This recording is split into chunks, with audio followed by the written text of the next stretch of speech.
Isa ka rin ba sa mahilig gumala? Tara samahan niyo ako bisitahin ang Bicol. From Manila to Bicol ang biyahe ay umaabot ng 12 hours kung by land ang inyong travel.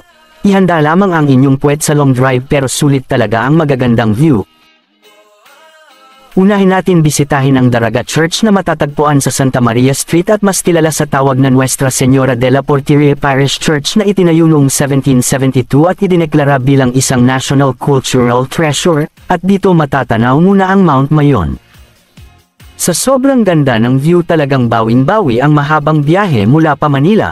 Meron din ditong kainan na Red Labuyo Restaurant na talaga naman kilalang kilala natin ang mga Bicolano na mahihilig sa maaanghang na pagkain. Medyo maulan nga lang ang aming gala pero masasabi mong sulit ang inyong pagpunta lalo na tanaw mo ang Mount Mayon, at ang isang lumang simbahan, samahan pa ng malamig na klima kaya isama na ito sa inyong bucket list. Pagkatapos bisitahin ang Daraga Church punta naman tayo dito sa Embarcadero malapit sa simbahan at walking distance lang. Dito pwede ka tumambay magmuni-muni kung may pinagdadaanan ka, char, para rin itong Mall of Asia dahil meron din ditong seaside, take note lang. Ang video na ito ay kinunan ko last year kaya meron pang mga Christmas decor. Meron din ditong street food na parang Thailand ang peg.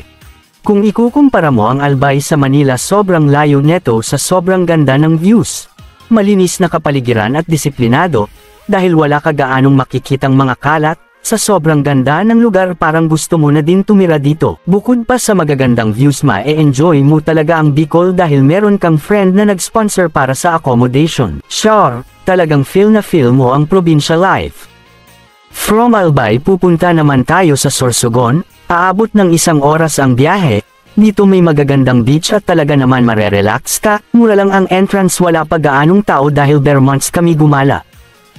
Samahan niyo ako ulit ikutin ang Pilipinas sa mga susunod na video, budget nga lang ang problema, hahaha. Salamat sa panunood, mwah!